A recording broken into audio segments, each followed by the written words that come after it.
रोजाना अनुपमा सीरियल देखने के लिए आप हमारे चैनल सर्व एक्सप्लेन को सब्सक्राइब कर लें। अगर अच्छा लगे तो लाइक शेयर कर दें। तो चलिए स्टार्टिंग करते हैं। हम देखते हैं भवेश कहता है, मैं शादी में शामिल होने के लिए आया था लेकिन अपने ही दुखड़े लेकर बैठ गया। बापूजी कहते हैं, बेटा कोई बात नहीं। राही कहती है, मामा जी ये नौकरी नहीं आपको मिली तो कोई और मिल जाएगी। आगे हम देखते हैं कि फंक्शन शुरू हो जाता है। सब लोग डांस करने लग जाते हैं। सब लोग अंश को हल्दी लगाते हैं। फिर हल्दी लगाने की बारी प्रार्थना की आती है। सब लोग फुल एंजॉय करते हैं। मगर माही, राही और प्रेम को एक साथ देखकर वहाँ से चले जाती है। अनुपमा को भी अपने अनुज की याद आती है। उनके साथ बिताए हुए पलों को अनुपमा याद करती है। माही अंदर आ जाती है, बहुत ही घबराई हुई होती है। वो अपने हाथों पर लगी हुई मेहंदी को उतारने लग जाती है और वो आर्यन को याद करती है। वो अपने सामने पड़े हुए मंगलसूत्र को देखती है। उसे याद आता है कि एक दिन आर्यन ने भी मुझे ऐसा ही मंगलसूत्र पहनाया था। वो अपनी अलमारी से कपड़े निकालती है और उन्हें देखती है। बाहर हम देखते हैं अनुपमा सोचती है कि माही कहाँ चले गई। माही वो ही कपड़े पहन लेती है और रोने लग जाती है। माही कहती है, मेरी मांग सुनी, बाहों में चूड़ियां नहीं है, माही मेरी जिंदगी में लाल रंग है। वो रोने लग जाती है और कहती है कि मेरी जिंदगी एकदम फीकी पड़ गई है, कुछ नहीं बचा है मेरी जिंदगी में। फिर वो रोने लग जाती है, कहती है कि मेरी जिंदगी इतनी सूनी नहीं हो सकती। माही कहती है, मैं अधूरी बिल्कुल भी नहीं रह सकती। बाहर अनुपमा कहती है, पता नहीं ये लड़की कहाँ चले गई, मैं उसे देख कर आती हूँ। भी वहाँ पर मामा जी आते हैं और कहते हैं कि अनुपमा मेरे गुलाब के पकौड़े कहाँ हैं। अनुपमा उन्हें कहती है, मैं लाती हूँ। मामा जी वहाँ से चले जाते हैं। तभी वहाँ पर कैथी और वसुंधरा कोठारी आ जाती है। हम देखते हैं कि माही चूड़ियाँ पहन रही होती है और कहती है कि मुझे पायल पहनना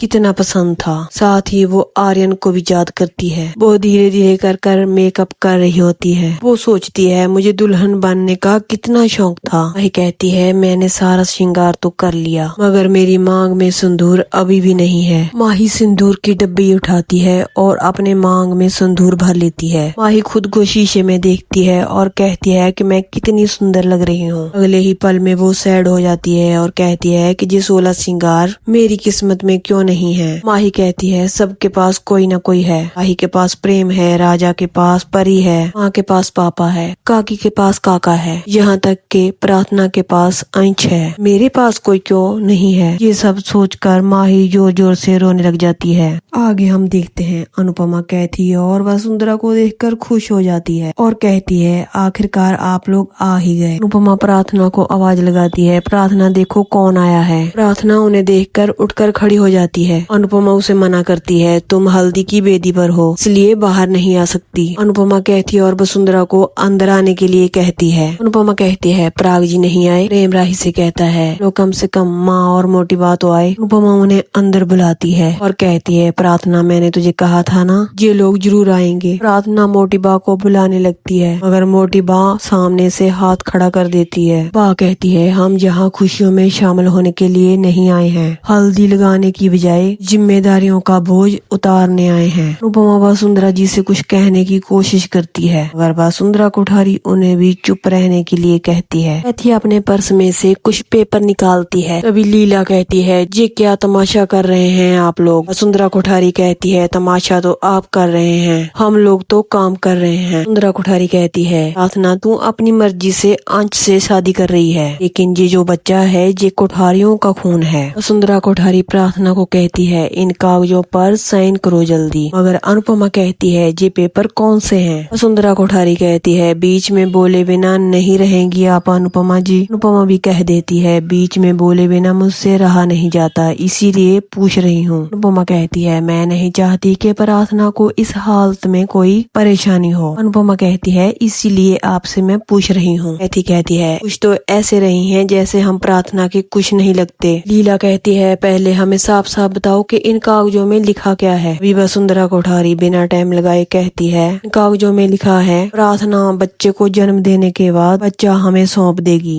अनुपमा वसुंधरा कोठारी को कहती है, आप होश में तो हैं। वसुंधरा कोठारी कहती है, प्रार्थना हमारी बेटी है, हमारा खून, आप कौन होती हैं बीच में बोलने वाली। अनुपमा कहती है, एक माँ हूँ इसलिए माँ के लिए बोल रही हूँ। अनुपमा कहती है, प्रार्थना हमारी भी कुछ लगती है, वो हमारे घर की बहू है। लेकिन वसुंधरा कोठारी कहती है, ये बच्चा आपका कुछ नहीं लगता, इसके पिता गौतम जी हैं। अनुपमा कहती है, जो पिता बनने के लायक ही नहीं है। वसुंधरा कोठारी कहती है अंश किसी लायक नहीं है। अनुपमा कहती है मेरा अंश बहुत लायक है, ये समझ लीजिए कि आप किसी लायक नहीं हैं। अनुपमा कहती है अगर मेरा अंश किसी लायक नहीं होता तो प्रार्थना उस दरिंदे को छोड़कर अंश को नहीं चुनती। वसुंधरा कोठारी कहती है ये प्रार्थना न लायक है। वसुंधरा कोठारी कहती है हमें प्रार्थना से कोई मतलब नहीं है, हमें तो गौतम जी के बच्चे की फिक्र है। अनुपमा कहती है आप अपनी बेटी से ज्यादा उस नालायक से प्यार करती हैं जो आपकी बेटी को मारता पीटता था। वसुंधरा कोठारी कहती है हाँ प्यार है, क्योंकि गौतम जी हमारे घर में दामाद बनकर नहीं बेटा बनकर रहे हैं। अनुपमा कहती है कैसा बेटा जो आपकी बेटी पर अत्याचार करता रहा है। वसुंधरा कोठारी कहती है अनुपमा जी हमने जो आपसे बात कह दी बस कह दी। वसुंधरा कोठारी कहती है बच्चा सिर्फ हमारा होगा। अनुपमा भी कह देती है बच्चा सिर्फ माँ का होता है। अनुपमा कहती है बच्चा माँ की कोख में 9 महीने रहता है, वो वहीं पर पलता है। अनुपमा कहती है माँ का सोना खाना पीना उठना बैठना सब कुछ मुश्किल हो जाता है, और जो बच्चे को पैदा करते वक्त दर्द होता है वो तो आप जानती हैं ना, आपने भी बच्चे पैदा किए हैं, आप तो ये बात अच्छे से समझ सकती हैं ना। अनुपमा कहती है कि बाप का हक भी होता है, परिवार का भी हक होता है, लेकिन अगर माँ चाहे तो। वसुंधरा कोठारी कहती है हम आपका यहाँ पर भाषण सुनने नहीं आए हैं, हमने जो आपसे कह दिया बस कह दिया। वसुंधरा कोठारी कहती है आपको हमें बच्चा सौंपना पड़ेगा। वसुंधरा कोठारी कहती है अगर उसके लिए हमें प्रार्थना का हक भी छीनना पड़ा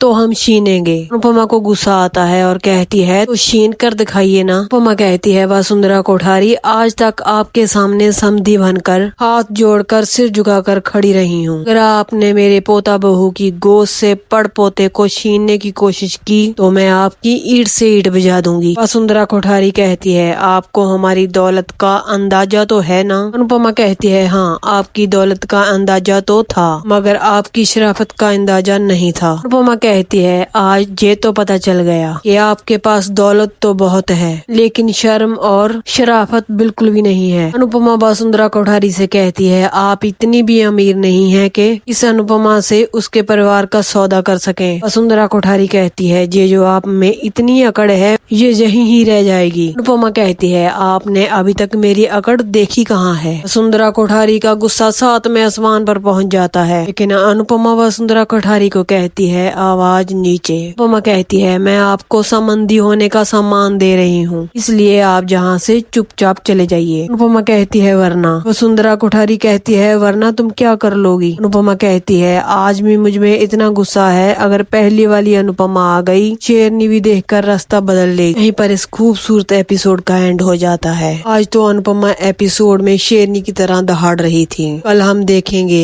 कैथी माही को देखेगी कि इतना श्रृंगार किया हुआ है, वो कहेगी ये मेरे बेटे की विधवा है, तुम ऐसे इतना हार श्रृंगार क्यों कर रही हो। कल का हम फुल एपिसोड स्टोरी लेकर हाजिर होंगे, तब तक के लिए अलविदा।